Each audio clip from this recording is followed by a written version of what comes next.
Hi friends, ಎಲ್ಲರಿಗೂ one step to success smart ಕ್ಲಾಸಸ್ಗೆ ಸ್ವಾಗತ. ನೋಡಿ ಫ್ರೆಂಡ್ಸ್, ಎಲ್ಲರಿಗೂ ಒಂದು ಖುಷಿಯ ವಿಚಾರ ಏನಪ್ಪ ಅಂದರೆ, ನಿನ್ನೆ ತಾನೇ ಎಸ್ ಎಸ್ ಸಿ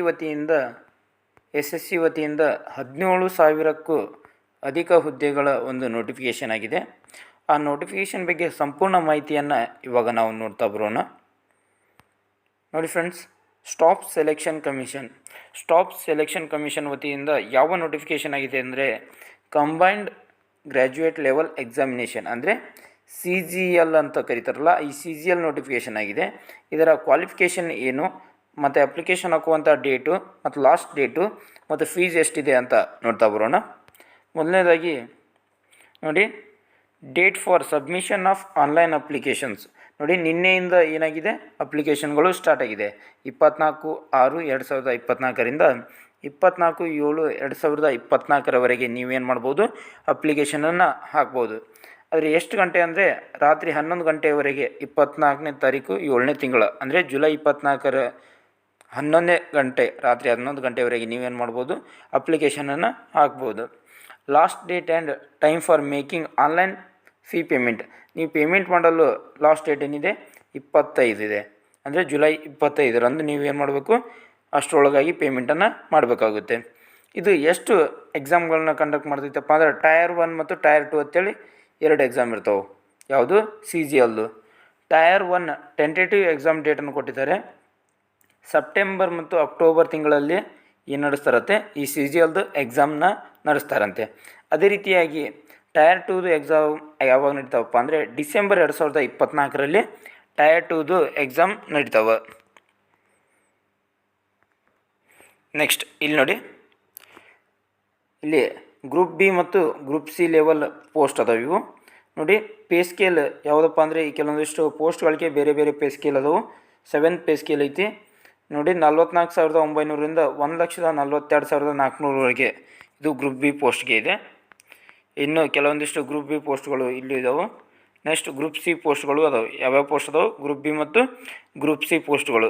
ನೋಡಿ, ಎಷ್ಟು ವೇಕೆನ್ಸಿ ಅದಾವಪ್ಪ ಅಂದರೆ, ಟೆಂಟೇಟಿವ್ ವೇಕೆನ್ಸೀಸ್ ಅಂದರೆ ಪ್ರಸ್ತುತ ತಾತ್ಕಾಲಿಕ ವೇಕೆನ್ಸಿ ಇವು. ಇದರಲ್ಲಿ ತದನಂತರ ಆ್ಯಡ್ ಕೂಡ ಆಗ್ತಾವೆ, ಹೌದಾ. ಇವಾಗ ಎಷ್ಟಿದಾವಪ್ಪ ಅಂದ್ರೆ, ಅಪ್ರಾಕ್ಸಿಮೇಟ್ಲಿ 17,727 ವೇಕೆನ್ಸೀಸ್ ಇವಾಗ ಟೆಂಟೇಟಿವ್ ಆಗಿ ನೋಟಿಫಿಕೇಷನ್ ಮಾಡಿದ್ದಾರೆ. ಇಲ್ಲಿ ನೋಡಿ ಫ್ರೆಂಡ್ಸ್, ಕೆಲವೊಂದಿಷ್ಟು ಏಜ್ ಲಿಮಿಟ್ ಇದ್ದಾವೆ. 18ರಿಂದ 27 ವರ್ಷ ಕೆಲವೊಂದಿಷ್ಟು ಪೋಸ್ಟ್ಗಳಿಗೆ, ಇನ್ನು ಕೆಲವೊಂದಿಷ್ಟು ಪೋಸ್ಟ್ಗಳಿಗೆ 20ರಿಂದ 30 ವರ್ಷ, ಅದೇ ರೀತಿಯಾಗಿ 25ರಿಂದ 30 ಮತ್ತು 18ರಿಂದ 32 ವರ್ಷ ಅಂತ ಇದೆ. ಇಲ್ಲಿ ನೋಡಿ, ಏಜ್ ರಿಲ್ಯಾಕ್ಸೇಷನ್ ಕೂಡ ಇದೆ. ನೋಡಿ, SC/ST ಅವರಿಗೆ 5 ವರ್ಷ ಏಜ್ ರಿಲ್ಯಾಕ್ಸೇಷನು, OBC ಅವರಿಗೆ 3 ವರ್ಷ, PWBD ಅವರಿಗೆ 10 ವರ್ಷ, PWD OBC ಅವರಿಗೆ 13 ವರ್ಷ, PWD SC/ST ಅವರಿಗೆ 15 ವರ್ಷದವರೆಗೆ ಏನಿದೆ, ಏಜ್ ರಿಲ್ಯಾಕ್ಸೇಷನ್ ಇದೆ, ಹೌದಾ. ನಾವಿವಾಗ ಕ್ವಾಲಿಫಿಕೇಷನ್ ಬಗ್ಗೆ ನೋಡ್ತಾ ಬರೋಣ. ನೋಡಿ ಫ್ರೆಂಡ್ಸ್, ಪ್ರತಿಯೊಂದು ಪೋಸ್ಟಿಗೂ ಕೂಡ ಬೇರೆ ಬೇರೆ ರೀತಿಯಾದ ಕ್ವಾಲಿಫಿಕೇಷನ್ ಇದೆ. ಜೂನಿಯರ್ ಸ್ಟ್ಯಾಟಿಸ್ಟಿಕಲ್ ಆಫೀಸರ್ ಅಂತ ಇದೆ ನೋಡಿ. ಈ ಪೋಸ್ಟ್ಗೆ ಕ್ವಾಲಿಫಿಕೇಷನ್ ಏನಪ್ಪ ಅಂದರೆ, bachelor of degree in any subject from a recognised university. ನೀವು ಯಾವುದೇ ಒಂದು ಸಬ್ಜೆಕ್ಟ್ನಲ್ಲಿ ಏನು ಮಾಡಿರಬೇಕು, ಡಿಗ್ರಿ ಮಾಡಿರ್ಬೇಕಂತಾರೆ. ಅದರ ಜೊತೆಗೆ at least 60% marks in mathematics at 12th standard level. ನೋಡಿ ಫ್ರೆಂಡ್ಸ್, 12ನೇ ತರಗತಿಯಲ್ಲಿ ನೀವೇನು ಮಾಡಿರ್ಬೇಕು, ಮ್ಯಾಥಮೆಟಿಕ್ಸ್ನಲ್ಲಿ 60% ಅಂದರೆ 100ಕ್ಕೆ ಮ್ಯಾಥ್ಸ್ನಲ್ಲಿ ಎಷ್ಟು ತೊಗೊಂಡಿರ್ಬೇಕು, 60 ಮೇಲೆ ತೊಗೊಂಡಿದ್ರೆ ನೀವು ಜೂನಿಯರ್ ಸ್ಟ್ಯಾಟಿಸ್ಟಿಕಲ್ ಆಫೀಸರ್ಗೆ ಹುದ್ದೆಗೆ ಅರ್ಜಿ ಸಲ್ಲಿಸಲು ಎಲಿಜಿಬಲ್ ಇದ್ದೀರಿ, ಹೌದಾ. ಅದೇ ರೀತಿಯಾಗಿ ಇನ್ನೊಂದು ಏನಿದೆ ಇದಕ್ಕೆ, ಆರ್ ಅಂತ ಕೊಟ್ಟು, bachelor degree in any subject with statistics as one of the subject at degree level. ನೀವು ಡಿಗ್ರಿ ಲೆವೆಲ್ನಲ್ಲಿ ಸ್ಟ್ಯಾಟಿಸ್ಟಿಕ್ಸನ್ನು ಒಂದು ಸಬ್ಜೆಕ್ಟಾಗಿ ಕಲ್ತಿದ್ರೆ ನೀವು ಆ ಹುದ್ದೆಗೆ ಅರ್ಜಿಯನ್ನು ಸಲ್ಲಿಸ್ಬೋದು. Next, statistical investigator grade 2. ಇದಕ್ಕೆ bachelor degree in any subject with statistics as one of the subject from a recognise university or institute. ಇಲ್ಲಿ ಕೂಡ ಒಂದು ಸ್ಟ್ಯಾಟಿಸ್ಟಿಕ್ಕನ್ನು ಒಂದು ಸಬ್ಜೆಕ್ಟಾಗಿ ನೀವು ಏನು ಮಾಡಿರಬೇಕು, ಡಿಗ್ರಿಯಲ್ಲಿ ಕಲಿತಿರಬೇಕು. The candidates must have studied statistics as a subject in all 3 years or all the 6 semesters. ನೋಡಿ ಫ್ರೆಂಡ್ಸ್, ಇಲ್ಲಿ ಏನಪ್ಪ ಅಂದರೆ, ಸ್ಟ್ಯಾಟಿಸ್ಟಿಕ್ಸನ್ನು ಎಲ್ಲ ಡಿಗ್ರಿಯಲ್ಲಿ ಎಲ್ಲ ಸೆಮ್ಗಳಲ್ಲಿ ಕೂಡ ಅದು ಒಂದು ಸಬ್ಜೆಕ್ಟಾಗಿ ಇರಬೇಕಂತ ಹೇಳಿದ್ದಾರೆ.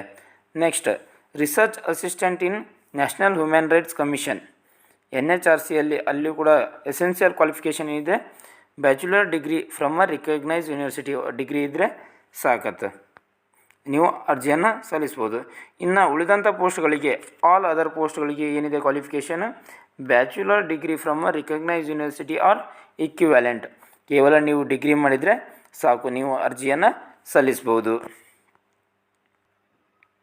ನೆಕ್ಸ್ಟ್, ನೀವು ಯಾವ ರೀತಿ ಅಪ್ಲಿಕೇಶನ್ನ ಸಲ್ಲಿಸ್ಬೋದು ಅಂದರೆ, ನೀವೇನು ಮಾಡಬೇಕಪ್ಪ ಅಂದರೆ ssc.government.in ssc.government.inಗೆ ಹೋಗಿ ನೀವೇನು ಮಾಡ್ಬೋದು, ಈ ವೆಬ್ಸೈಟ್ಗೆ ಹೋಗಿ ಅರ್ಜಿಯನ್ನು ಸಲ್ಲಿಸ್ಬೋದು. ಮೊದಲಿಗೆ ಯಾರು ರಿಜಿಸ್ಟರ್ ಮಾಡಿಲ್ಲ ರಿಜಿಸ್ಟರ್ ಮಾಡ್ಕೋಬೇಕಾಗುತ್ತೆ. ಅಲ್ಲಿ ರಿಜಿಸ್ಟರ್ ಅಂತ ಬಟನ್ ಇರುತ್ತೆ, ರಿಜಿಸ್ಟರ್ ಮಾಡಿಕೊಂಡು ತದನಂತರ ಅಪ್ಲೈ ಫಾರ್ ದಿ ಪೋಸ್ಟ್ ಅಂತ ಬರುತ್ತೆ, ಅಲ್ಲಿ ನೀವೇನು ಮಾಡಬೇಕು, ಅಪ್ಲೈ ಮಾಡಬೇಕಾಗುತ್ತೆ. ಇವಾಗ ಇದರ ಅಪ್ಲಿಕೇಶನ್ ಫೀಸ್ ಎಷ್ಟಿದೆ ಅಂತ ನೋಡ್ತಾ ಬರೋದಾದರೆ, ಇಲ್ಲಿ ನೋಡಿ, ಫೀ ಪೇಯಬಲ್ 100 ರೂಪೀಸ್. ಇದು ಯಾರಿಗಪ್ಪ ಅಂದರೆ OBC ಕ್ಯಾಂಡಿಡೇಟ್ಗಳಿಗೆ. ಯಾರಿಗೆ? OBC ಕ್ಯಾಂಡಿಡೇಟ್ಗಳಿಗೆ. ಯಾರಿಗೆ ಫೀ ಇಲ್ಲಪ್ಪ ಅಂದರೆ women candidates and candidates belong to schedule caste SC, schedule tribe ST, persons with bench mark disabilities ಅಂದರೆ PWD ಇದವರಿಗೆ, ex service man, eligible reservation are exempted from the payment of fees. ನೋಡಿ friends, OBC candidate ಮತ್ತು ಬೇರೆ category ಬರ್ತಾವಲ್ಲ, ಆ ಎಲ್ಲ ಕ್ಯಾಟಗರಿಯವರು ಏನು ಮಾಡಬೇಕು, 100 ರೂಪೀಸನ್ನು ಫೀಸನ್ನು ಪೇ ಮಾಡಬೇಕಾಗುತ್ತೆ. SC, ST ಮತ್ತು women candidates, X service man ಮತ್ತು PWD ಕ್ಯಾಂಡಿಡೇಟು ಇವರಿಗೆ ಫೀ ಇರುವುದಿಲ್ಲ, ನಿಲ್ಲಿರುತ್ತೆ. ಫೀ 0 ರೂಪೀಸ್ ಇರುತ್ತೆ, ಇವರಿಗೆ ಫೀ ಇರುವುದಿಲ್ಲ. ಫೀ ಯಾವ ರೀತಿ ಕಟ್ಟಬೇಕಪ್ಪ ಅಂದರೆ ಭೀಮ್ UPI, ನೆಟ್ ಬ್ಯಾಂಕಿಂಗ್ ಅಥವಾ ವೈಸಾ ಮಾಸ್ಟರ್ ಕಾರ್ಡ್ ಮತ್ತು ರುಪೇ ಡೆಬಿಟ್ ಕಾರ್ಡನ್ನ ಬಳಸಿ ನೀವೇನು ಮಾಡ್ಬೋದು, ಪೇಮೆಂಟನ್ನು ಮಾಡ್ಬೋದು. ಆನ್ಲೈನ್ ಪೇಮೆಂಟ್ ಮಾಡೋಕ್ಕೆ ಲಾಸ್ಟ್ ಡೇಟ್ ಏನಪ್ಪ ಅಂದರೆ 25/7/2024 ಅಂದರೆ ಜುಲೈ 25ರವರೆಗೆ ನೀವು ಪೇಮೆಂಟ್ ಮಾಡೋಕ್ಕೆ ಟೈಮನ್ನು ಕೊಟ್ಟಿದ್ದಾರೆ ಇಲ್ಲಿ.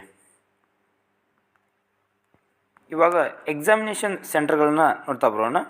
ನೋಡಿ ಫ್ರೆಂಡ್ಸ್, ನಮ್ಮ ಕರ್ನಾಟಕದಲ್ಲಿ ಯಾವ್ಯಾವ ಸ್ಥಳಗಳಲ್ಲಿ ಎಕ್ಸಾಮಿನೇಷನ್ ಸೆಂಟರ್ ಇದೆಯಪ್ಪ ಅಂದರೆ, ಇಲ್ಲಿ ನೋಡಿ, ಕರ್ನಾಟಕ ಕೇರಳ ರೀಜನ್ ಅಂತ ಬರುತ್ತೆ ನಮ್ಮದು. ಯಾವುದು? ಕರ್ನಾಟಕ ಕೇರಳ ರೀಜನ್, ಹೌದಾ?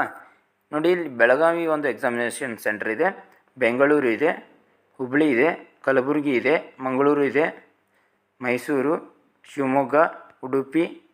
ನೋಡಿ ಯಾವ್ಯಾವ ಪ್ಲೇಸ್ ನೋಡಿ, ಇನ್ನೊಂದು ಸಲ ನೋಡ್ಕೊಳ್ಳಿ. ಬೆಳಗಾವಿ, ಬೆಂಗಳೂರು, ಹುಬ್ಬಳ್ಳಿ, ಕಲಬುರಗಿ, ಮಂಗಳೂರು, ಮೈಸೂರು ಮತ್ತು ಶಿವಮೊಗ್ಗ, ಉಡುಪಿ. ಈ ಎಲ್ಲ ಪ್ಲೇಸ್ಗಳು ಎಷ್ಟದವು? 4, 5, 6, 7, 8 ಸ್ಥಳಗಳಲ್ಲಿ ನೀವು ಎಕ್ಸಾಮಿನೇಷನ್ ಸೆಂಟರನ್ನು ಚಾಯ್ಸ್ ಮಾಡ್ಕೋಬೋದು, ಹೌದಾ? ಅಲ್ಲಿ ಏನು ಮಾಡಿರ್ತಾನೆ, ಪ್ರಿಯಾರಿಟಿ ಕೊಟ್ಟಿರ್ತಾನೆ. ಫಸ್ಟ್ ಪ್ರಿಯಾರಿಟಿ ನಿಮ್ಗೆ ನಿಯರೆಸ್ಟ್ ಯಾವ್ದು ಇರ್ತೀವಿ ಅದನ್ನು ಕೊಡಿ, ಸೆಕೆಂಡ್ ಪ್ರಿಯಾರಿಟಿ ನೀವು ಇಷ್ಟವಾದದ್ದು ಕೊಡಿರಿ, ನೆಕ್ಸ್ಟ್ ಥರ್ಡ್ ಪ್ರಿಯಾರಿಟಿ, ಈ ರೀತಿಯಾಗಿ 3 ಪ್ರಿಯಾರಿಟಿ ಕೊಟ್ಟಿರ್ತಾನೆ. ಆಲ್ಮೋಸ್ಟ್ ಎಲ್ಲರಿಗೂ ಎಕ್ಸಾಮ್ ಸೆಂಟರ್ ಎಲ್ಲಿ ಸಿಗುತ್ತೆ ಅಂದರೆ ಫಸ್ಟ್ ಪ್ರಿಯಾರಿಟಿ ಯಾವುದನ್ನು ಕೊಟ್ಟಿರ್ತಾರಲ್ಲ ಅಲ್ಲೇ ಕೊಡೋದು ಜಾಸ್ತಿ. ನೆಕ್ಸ್ಟ್ ಏನಪ್ಪ ಅಂದರೆ ಎಕ್ಸಾಮಿನೇಷನ್ ಯಾವ ರೀತಿ ಇರುತ್ತೆ ಅಂತ ನೋಡ್ತಾ ಬರೋದಾದರೆ, ದ ಕಂಪ್ಯೂಟರ್ ಬೇಸ್ಡ್ ಎಕ್ಸಾಮಿನೇಷನ್ ಇದು ಯಾವ ರೀತಿ ಇರುತ್ತೆ? CBT ಕಂಪ್ಯೂಟರ್ ಬೇಸ್ಡ್ ಟೆಸ್ಟ್ ಇರುತ್ತೆ. ಇದು ಎಷ್ಟು ಟೈರ್ ಅಂದರೆ 2 ಟೈರ್ಸ್ ಅಂದರೆ 2 ಪೇಪರ್ಗಳನ್ನ ಕಂಡಕ್ಟ್ ಮಾಡ್ತಾರೆ. ಮೊದಲಿಗೆ ಟೈರ್ 1, ನೀವೇನಾದರೂ ಟೈರ್ 1ಅನ್ನು ಕ್ವಾಲಿಫೈ ಆದರೆ ನಂತರ ನಿಮಗೆ ಟೈರ್ 2 ಎಕ್ಸಾಮನ್ನು ಕಂಡಕ್ಟ್ ಮಾಡ್ತಾರೆ, ಹೌದಾ?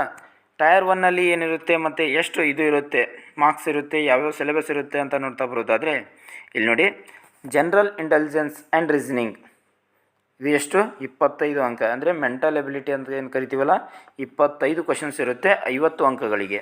ನೆಕ್ಸ್ಟ್ ಜನರಲ್ ಅವೇರ್ನೆಸ್ ಅಂದರೆ ಆಲ್ ಸಬ್ಜೆಕ್ಟನ್ನು ಒಳಗೊಂಡಂಥ GK ಮತ್ತು ಕರೆಂಟ್ ಅಫೇರ್ಸ್ ಇದರಲ್ಲಿರುತ್ತೆ. ಜನರಲ್ ಅವೇರ್ನೆಸ್ನಲ್ಲಿ ಎಷ್ಟು ಕ್ವಶನ್ಸ್? 25, 50 ಅಂಕಗಳನ್ನು ಒಳಗೊಂಡಿರ್ತೈತಿ. ಕ್ವಾಂಟಿಟೇಟಿವ್ ಆಪ್ಟಿಟ್ಯೂಡ್ ಅಂತ ಇರುತ್ತದೆ, ಇದು ಸ್ವಲ್ಪ ಮ್ಯಾಥ್ಸ್ ರಿಲೇಟೆಡ್ ಇರುತ್ತೆ, ಮ್ಯಾಥ್ಸೇ ಇರುತ್ತೆ. 25 ಕ್ವಶನ್ಸು 50 ಮಾರ್ಕ್ಸು ಅಂದರೆ 1 ಕ್ವಶನ್ಸ್ಗೆ 2 ಮಾರ್ಕ್ಸ್, ಹೌದಾ?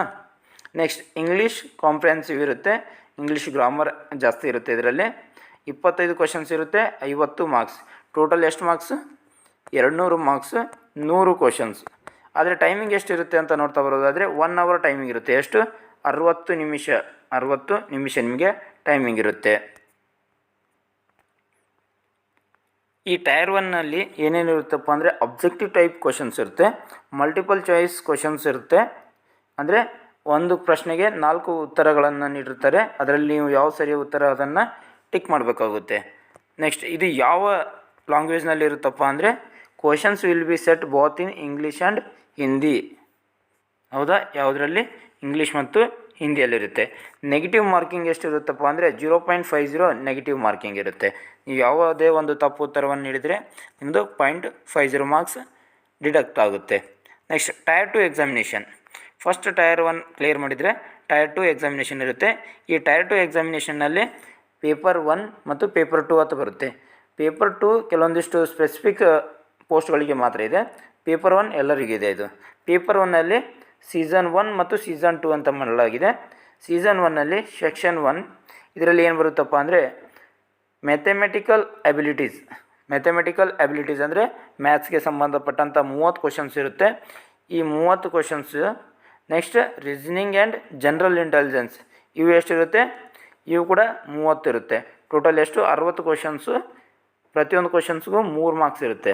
ಟೋಟಲ್ ಎಷ್ಟು ಮಾರ್ಕ್ಸು? 180 ಮಾರ್ಕ್ಸ್ ಆಗುತ್ತೆ ಇಲ್ಲಿ. ಹೌದಾ, ಇದು 1 ತಾಸು. ಇವು 1 ತಾಸು ಯಾವುದಕ್ಕಪ್ಪ ಅಂದರೆ ಈ ಟೋಟಲ್ ಆಗಿ ಇಲ್ಲಿ ಸೆಕ್ಷನ್ 1 ಸೆಕ್ಷನ್ 2 ಎರಡು ಸೇರಿಸ್ಕೊಂಡು 1 ತಾಸು ಇರುತ್ತೆ. ಇಲ್ಲಿ ಇಂಗ್ಲೀಷ್ ಲ್ಯಾಂಗ್ವೇಜ್ ಆ್ಯಂಡ್ ಕಾಂಪ್ರಿಹೆನ್ಸಿವ್ ಅಂದರೆ ಇಂಗ್ಲೀಷ್ ಗ್ರಾಮರ್ ಇರುತ್ತೆ, GK ಜನರಲ್ ಅವೇರ್ನೆಸ್ ಮತ್ತು ಕರೆಂಟ್ ಅಫೇರ್ಸ್ ಇದರಲ್ಲಿ ಆ್ಯಡ್ ಆಗಿರುತ್ತೆ. ಇಂಗ್ಲೀಷ್ ಎಷ್ಟಿರುತ್ತಪ್ಪ ಅಂದರೆ 45 ಕ್ವಶನ್ಸು ಮತ್ತು GK 25 ಕ್ವಶನ್ಸು. Total 70 questions. ಪ್ರತಿಯೊಂದು ಕ್ವಶನ್ಸ್ಗೂ 3 ಮಾರ್ಕ್ಸ್ ಅಂದರೆ 10 ಮಾರ್ಕ್ಸ್ ಆಗುತ್ತೆ. Next section 3. ಈ ಸೆಕ್ಷನ್ 3ನಲ್ಲಿ ಏನಿರುತ್ತಪ್ಪ ಅಂದರೆ ಕಂಪ್ಯೂಟರ್ ನಾಲೆಜ್ ಮಾಡಲ್ ಇರುತ್ತೆ. ಕಂಪ್ಯೂಟರ್ ನಾಲೆಜ್ ಮಾಡಲ್ ಇದು 20 ಕ್ವಶನ್ಸ್ ಇರುತ್ತೆ. ಪ್ರತಿಯೊಂದು ಕ್ವಶನ್ಸು 3 ಅಂಕ ಅಂದರೆ 60 ಅಂಕಗಳನ್ನು ಇದು ಒಳಗೊಂಡಿರುತ್ತೆ. ಇದಕ್ಕೆ ಎಷ್ಟು ಟೈಮಿಂಗ್ ಇರುತ್ತಪ್ಪ ಅಂದರೆ 15 ಮಿನಿಟ್. ಎಷ್ಟು ಮಿನಿಟು? 15 ಮಿನಿಟ್ ಟೈಮಿಂಗ್ ಇರುತ್ತೆ. ಟೋಟಲಾಗಿ ಎಷ್ಟಾಯ್ತು ನೋಡಿ, ಟೋಟಲಾಗಿ 180 + 210 ಅಂದರೆ 390 ಆಗಿತ್ತು, +60 ಅಂದರೆ 450 ಮಾರ್ಕ್ಸ್ ಇಲ್ಲೇ ಆಯಿತು. ಹೌದಾ. ನೆಕ್ಸ್ಟ್ ಒಂದೇನಿರುತ್ತೆ, data entry speed test model ಇರುತ್ತೆ. ಇದು 15 ನಿಮಿಷದಲ್ಲಿ ನೀವು ಎಷ್ಟು ಅಕ್ಷರಗಳನ್ನ ಟೈಪ್ ಮಾಡ್ತೀರಿ, ನಿಮ್ಮ ಡಾಟಾ ಎಂಟ್ರಿ ಎಷ್ಟು ಸ್ಪೀಡ್ ಇದೆ ಅಂತ ಚೆಕ್ ಮಾಡ್ತಾರೆ. ಹೌದಾ. ಇದು ಪೇಪರ್ 2 ಯಾರಿಗಿರುತ್ತೆ? ಸ್ಟ್ಯಾಟಿಸ್ಟಿಕ್ಸ್ ಅಂತ ನಾನೇನು ಕ್ವಾಲಿಫಿಕೇಷನ್ ಹೇಳಿದ್ನಲ್ಲ ಸಪ್ರೇಟ್ ಪೋಸ್ಟ್ಗಳಿಗೆ ಅವರಿಗೆ ಇದು ಇರುತ್ತೆ. ಹೌದಾ. ಇದಿಷ್ಟು SSC CGL ನೋಟಿಫಿಕೇಷನ್ ಬಗ್ಗೆ ಮಾಹಿತಿಯಾಗಿತ್ತು. ಈ ನೋಟಿಫಿಕೇಷನನ್ನು PDF ಅನ್ನೇ ನಾನು ಟೆಲಿಗ್ರಾಮ್ ಚಾನಲ್ ಆದಂಥ one step to success Telegram ಚಾನಲಲ್ಲಿ ಹಾಕಿರ್ತೀನಿ. ಇದರ ಲಿಂಕನ್ನು, ಈ ಟೆಲಿಗ್ರಾಮ್ ಚಾನಲ್ ಲಿಂಕನ್ನು ಡಿಸ್ಕ್ರಿಪ್ಷನ್ನಲ್ಲಿ ಕೊಟ್ಟಿರ್ತೀನಿ. ನೀವು ಜಾಯ್ನ್ ಆಗಿ ಮತ್ತು ಈ ನೋಟಿಫಿಕೇಷನನ್ನು ನೋಡ್ಕೋಬೋದು. Thank you.